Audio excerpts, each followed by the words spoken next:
Alright, today's topic is a video for car guys. Only car guys will enjoy talking about stuff like this.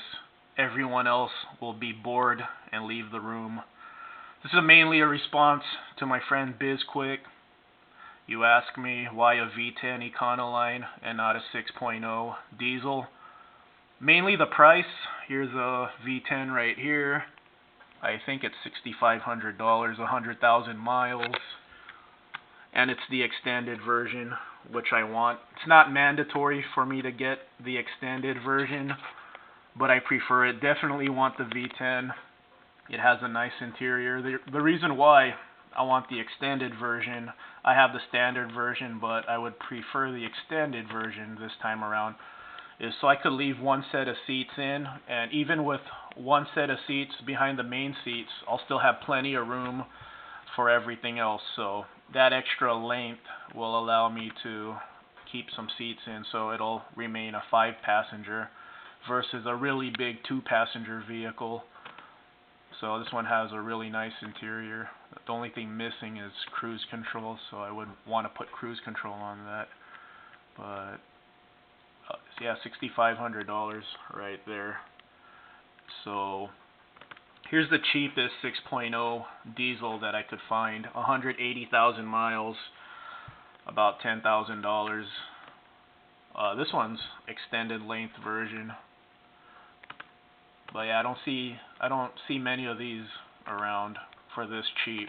And I'm not digging the interior too much. Like, it looks really dirty. I mean, I know you could clean that up, but I really like the interior of that 15-passenger van a lot more.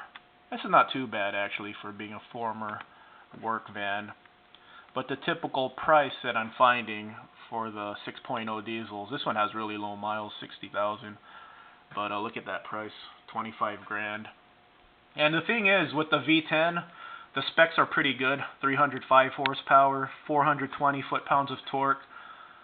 The 6.0 is detuned in the Econoline. You probably already know that. But it's only at 230, 440. And in the Super Duty pickups, I want to say they're 300 horsepower, 250. But I know the torque's really high. I don't remember the horsepower, but I know the torque's like 560, like 120 foot-pounds of torque more in the pickups. I want to say the horsepower is 250 to 300. Don't remember off the top of my head. The V10 Econoline stayed at 305, 440, or 420, and I want to say the Super Duties eventually got 360, 460 out of the V10. So yeah, the Econoline always remained the same, but 305, 420 is good enough for me. My current Econoline is only at 180 horsepower, 280 foot-pounds of torque, so 100 more than 100 horsepower more, and what is that, 140 foot-pounds of torque more. So yeah, the V10 Econoline is going to be a lot more powerful than the current Econoline I have. So that's why I want to go for the V10 versus the 6.0. I'm not even considering the 5.4 or the 4.6.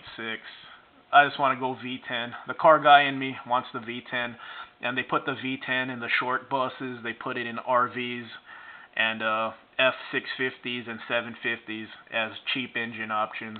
So in a little Econoline, it seems like the V10 is good for up to 400,000 miles, since it's not going to be stressed out. Because how many people sit in short buses? 20 people. That's a lot of weight. So it's mainly gonna, this is gonna be my road trip rig. I'm probably not gonna ever tow with it. So that V10's not gonna be stressed out at all under life with me. So looking forward to it.